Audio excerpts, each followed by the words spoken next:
बेटा किसी भी यूनिवर्सिटी या किसी भी कॉलेज का स्टूडेंट हो, उसके सामने प्रैक्टिकल्स की समस्याएं हमेशा देखी गई हैं। या तो उसके कॉलेज में अक्सर प्रैक्टिकल्स दे दिए जाते हैं लेकिन बताए नहीं जाते, और अगर बताए भी जाते हैं तो आप गए नहीं उस दिन जिस दिन बताए गए। बाकी साल भर आपको सिर्फ कंपाउंड दिए जाते रहे और आप जो भी करते रहे आप जानते हैं। आपकी इस प्रॉब्लम का मैं सल्यूशन लेकर आया हूँ और मैं आप लोगों को सभी प्रैक्टिकल्स, चाहे वो इनऑर्गेनिक के हों, चाहे वो ऑर्गेनिक के हों, चाहे वो फिजिकल के हों, वन बाय वन करके यहाँ पढ़ाऊंगा। कितनी वीडियोज आएंगी ये तो नहीं पता मुझे, क्योंकि कितनी वीडियोज में सारे प्रैक्टिकल्स कवर होंगे ये तो जब आज से शुरू कर रहा हूं बेटा, जितनी आएंगी देखा जाएगा। तो हम लोग सबसे पहले बात करेंगे ऑर्गेनिक प्रैक्टिकल्स की। ऑर्गेनिक प्रैक्टिकल्स की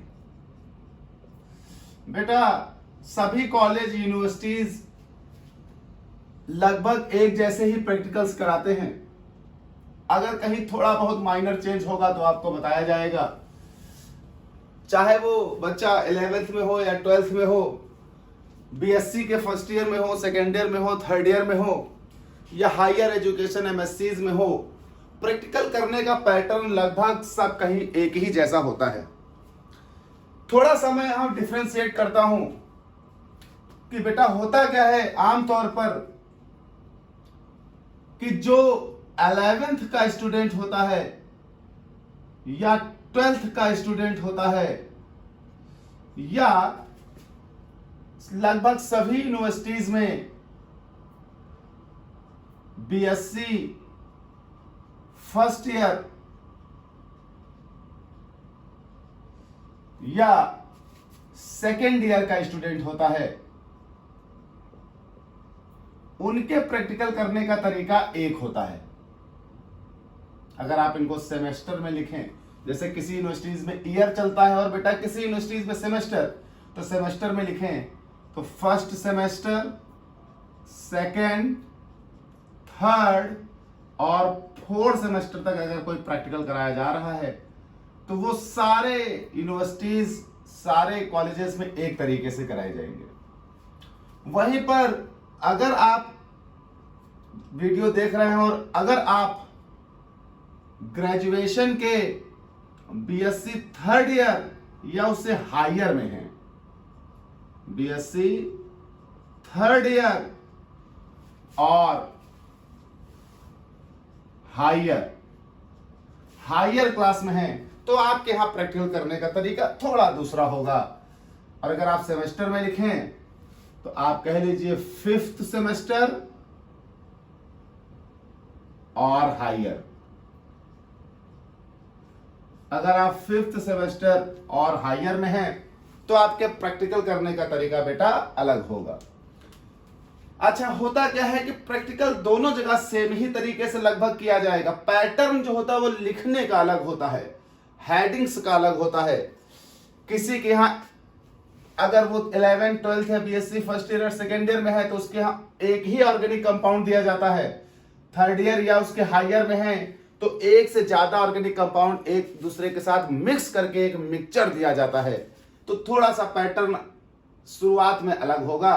हम दोनों की आज बात कर लेंगे। बेटा 11, 12 और BSc first year second year के स्टूडेंट इस पैटर्न पर अपनी कॉपी को लिखेंगे, जबकि बीएससी थर्ड ईयर या उसके हायर स्टूडेंट इस पैटर्न पर अपनी कॉपी को लिखेंगे।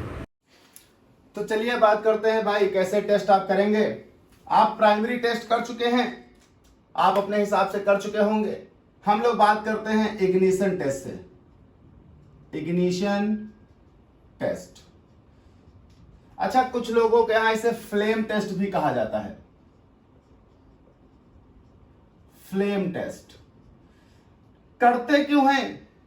इग्निशन टेस्ट करते हैं ये पता लगाने के लिए कि कंपाउंड एरोमेटिक है कि एलिफेटिक है। देखिए कैसे किया जाएगा। आपको ग्लास रॉड लेनी है। आपके लैब में आपके पास एक कांच की रॉड होगी। आप ग्लास रॉड ले लें और इस ग्लास रॉड के टिप पर, मान लीजिए ये एक ग्लास रॉड हो गई आपकी, इस ग्लास रॉड के टिप पर अपने ऑर्गेनिक कंपाउंड को लगा लें और इस ग्लास रॉड के टिप पर आप अपने कंपाउंड को लगा लें और कंपाउंड को इस ग्लास रॉड के टिप पर लगाकर आप उसको फ्लेम में ले जाएं, यानी बर्न करें। जैसे ही आप कंपाउंड को ग्लास रॉड की टिप पर लगाकर बर्न करेंगे, आप क्या करें, बर्न करें इस कंपाउंड को इस फ्लेम पर। जैसे ही आप इस ऑर्गेनिक कंपाउंड को बर्न करेंगे, जैसे ही आप इस ऑर्गेनिक कंपाउंड को बर्न करेंगे, आपको दो में से कोई एक चीज दिखाई पड़ेगी। जब ये ऑर्गेनिक कंपाउंड बर्न होगा तो बर्न करने के बाद जो फ्लेम निकलेगी वो नॉन सूटी भी हो सकती है और सूटी फ्लेम भी हो सकती है, यानी धुएं वाली भी हो सकती है और बिना धुएं वाली भी हो सकती है। अगर आपकी फ्लेम नॉन सूटी है, नॉन सूटी फ्लेम है, तो भैया आपका कंपाउंड जो है वो एलिफैटिक है, एलिफैटिक है। और अगर वो फ्लेम आपकी सूटी फ्लेम है तो आपका जो कंपाउंड है वो एरोमेटिक है। इस तरह से आप कंफर्म करेंगे कि आपका जो कंपाउंड है वो एलिफैटिक है कि एरोमेटिक है।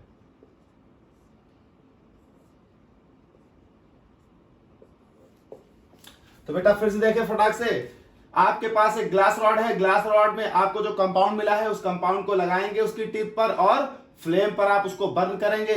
जैसे आप बर्न करेंगे तो आप देखेंगे बर्न करने के बाद अगर आपके कंपाउंड से नॉन सूटी फ्लेम आ रही है, मतलब फ्लेम में धुआं नहीं आ रहा, तो कंपाउंड एलिफैटिक है। और सूटी फ्लेम बहुत ही काला काला धुआं आ रहा है, ब्लैक सूटी फ्लेम आ रही है, तो वो कंपाउंड आपका कैसा होगा, एरोमेटिक होगा।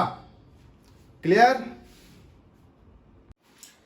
इग्निशन टेस्ट के बाद हम लोग बात करेंगे अनसैचुरेशन टेस्ट की। अनसैचुरेशन टेस्ट, बेटा अनसैचुरेशन टेस्ट किया जाता है यह पता लगाने के लिए कंपाउंड में अनसैचुरेशन है कि नहीं है। अनसैचुरेशन टेस्ट आप सभी लोगों को लैब में करना होगा और अनसैचुरेशन टेस्ट आप दो तरीकों से कर सकते हैं। किसी किसी के यहां एक कराया जाएगा दोनों में से, किसी किसी के यहां दोनों कराए जाएंगे। तो मैं आपको दोनों बता रहा हूं। आप अनसैचुरेशन टेस्ट कर सकते हैं, कहा गया अनसैचुरेशन टेस्ट।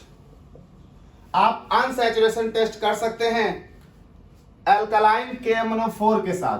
तो unsaturation test with alkaline KMnO4, potassium permanganate बोलते हैं इसको, पोटेशियम परमैंगनेट बोलते हैं। लेकिन एल्कलाइन KMnO4 जो अनसैचुरेशन टेस्ट में इस्तेमाल किया जाता है उसको नाम दिया जाता है बेयर्स रिएजेंट, बेयर्स रिएजेंट।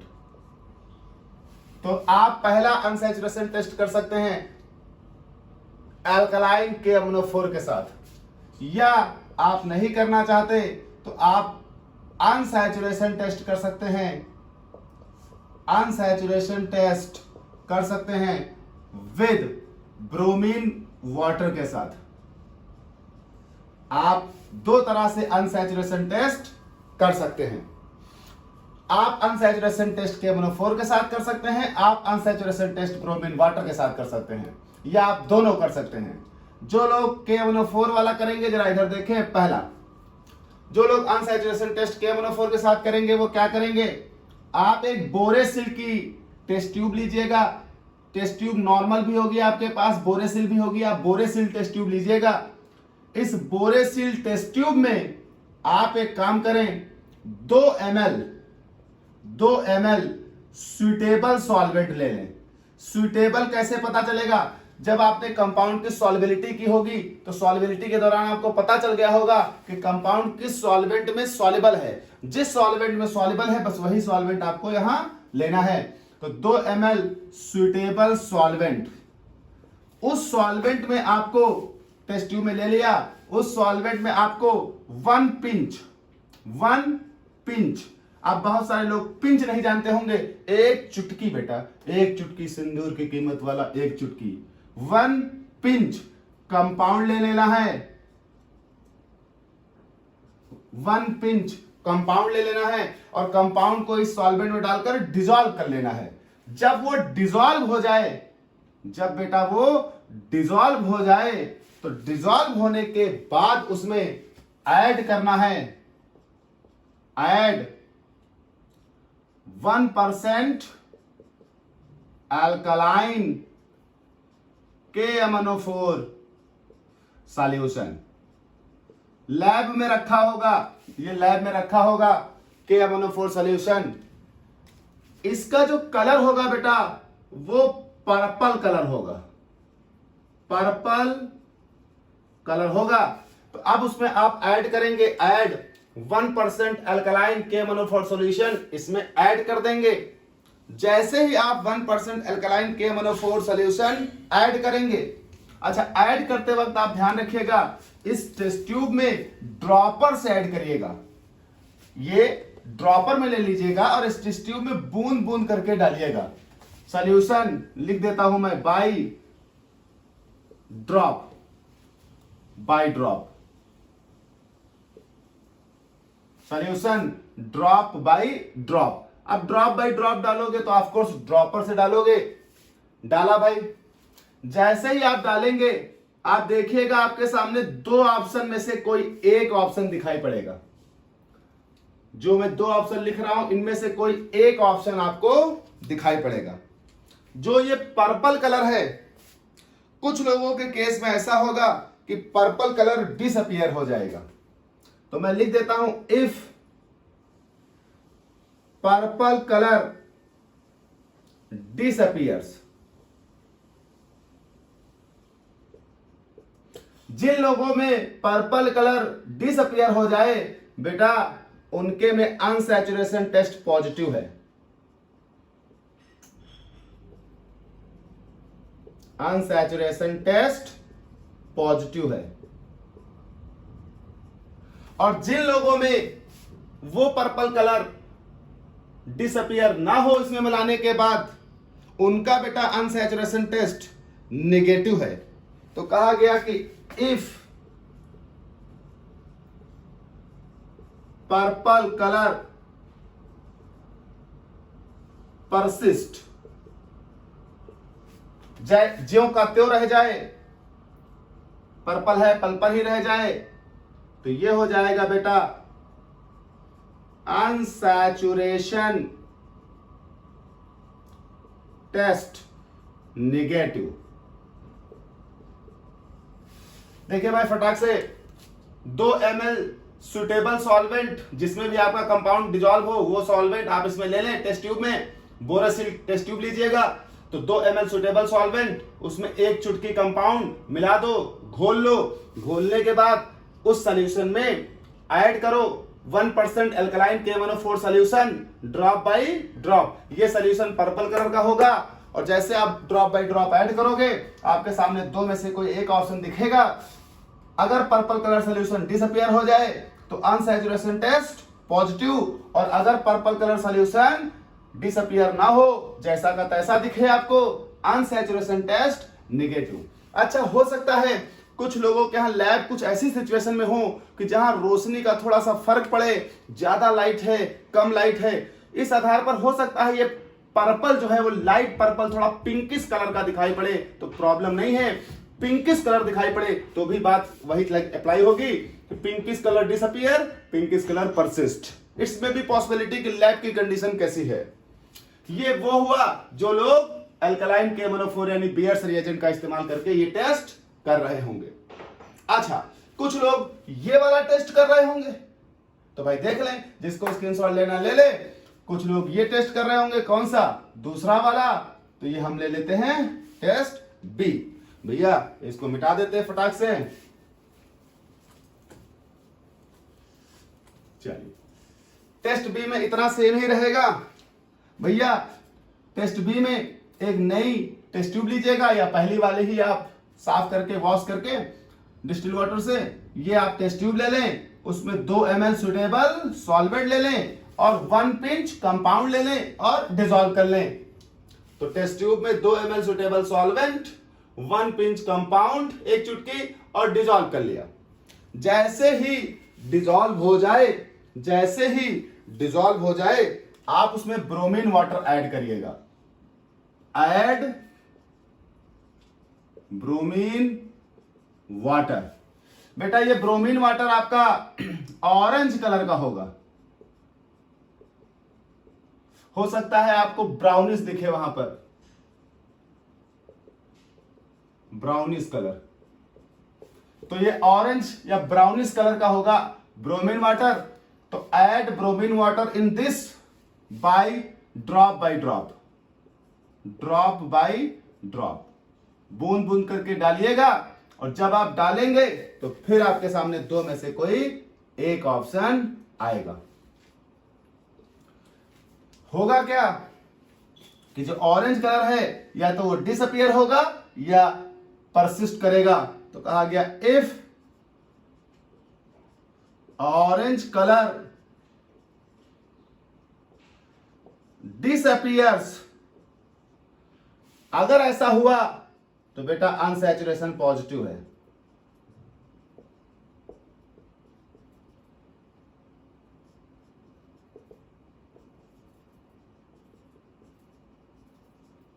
और अगर आपका ऑरेंज कलर परसिस्ट कर रहा है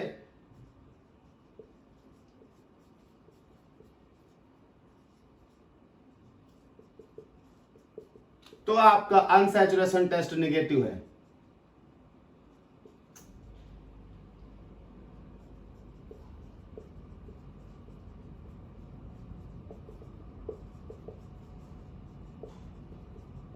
तो सेम दोनों एक ही जैसे हैं, बस रिएजेंट का फर्क है।